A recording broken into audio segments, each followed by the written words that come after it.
दोस्तों जिन्ने भी माशाल्लाह अच्छा खासा कमाते हैं ना और अच्छी खासी उन्होंने इनकम हैगी आ।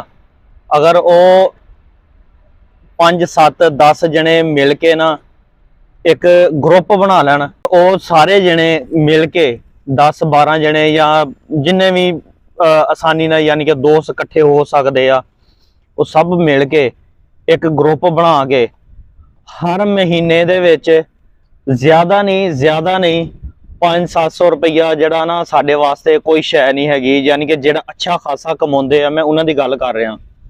अगर इन्ना कड्ढण ना, मेरा ख्याल आ कि कोई जेड़ा गरीब है ना, जिन्हां दा यानी कि कोई सहारा नहीं हैगा, उन्हां तक वो पहुँचाना शुरू कर देण ना, ते मेरा नहीं ख्याल कि कोई ना जरूरतमंद जेड़ा ओहदी जरूरत ना पूरी होवे। देखो असी जिस तरह जिन्ना ज़्यादा कमाने हैं ना, उन्ने साडे ज़्यादा अखराजात वधदे आ, उन्नी साडियां ख्वाहिशातां वधदियां।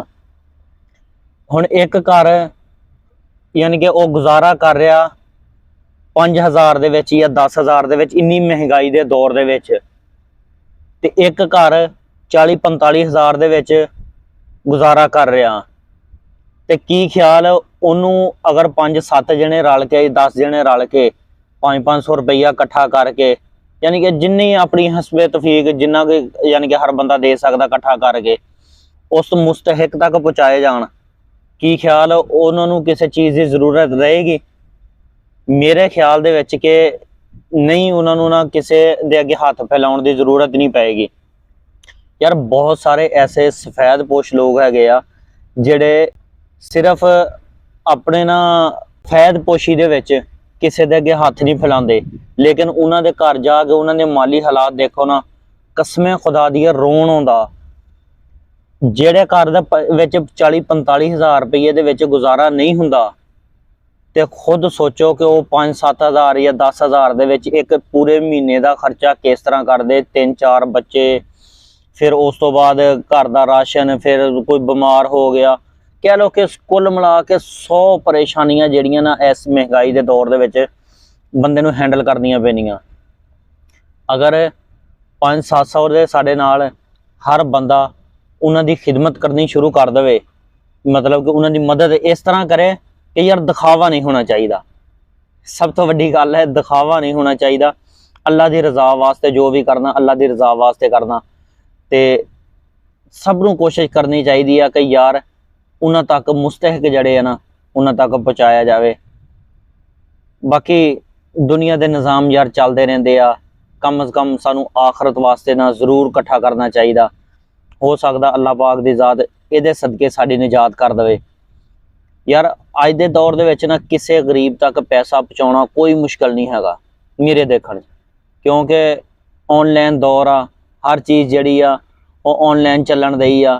हुण तां जायज़ कैश चलदे आ, बैंक अकाउंट चलदे आ अपने। यार तुसीं उस तरह नहीं ना खिदमत करना चाहुंदे, किसी की मदद नहीं करना चाहुंदे, तुहाडे अपने रिश्तेदारां च देख लो, अपने आस पास देख लो, 100 बंदा निकलेगा, इन्ने क मुस्तहिक होणगे, तुहाडी सोच भी नहीं हैगी उहदे। बाकी मिल के ग्रुप बनाओ, बना के कोशिश करो कि यार उहदे जिहड़े मुस्तहिक आ उन्हां तक पहुँचाओ। अल्लाह पाक उन्हां दी भी मदद करे ते अल्लाह पाक तुहाडे रिज़्क च भी बरकत देवे। अगर कोई इस तरह करना चाहुंदा है तो मेरी आ वीडियो के जरिए या जिस तरह भी शेयर करना जरूर, कि हो सकता कोई ये वीडियो के नाल ही किसी की मदद करन लग पवे, किसी की हैल्प करन लग पवे। अल्लाह पाक की ज़ात उहदे निजात का जरिया बना देवे। होर सानू की चाहिए यार? कोई मेरे थ्रू देना चाहुंदा तो मैनू कमेंट्स जरूर कर देवे, तो इंशाअल्लाह अल्लाह नू हाज़र नाज़र जान के कहना कि मुस्तहिक तक पहुँचणगे, ये विच 2 नंबरी नहीं होएगी। अगर मैं किसी का रुपया भी खाना ना या किसी गरीब का, तो मैं उहदा भी अगले जान देनदार जरूर होऊंगा, क्योंकि इत्थे हिसाब देने सौखे आ, जिहड़े अगे हिसाब देने ना बहुत मुश्किल आ। बाकी वीडियो नू लाइक शेयर जरूर कर देना अपने दोस्तों के नाल।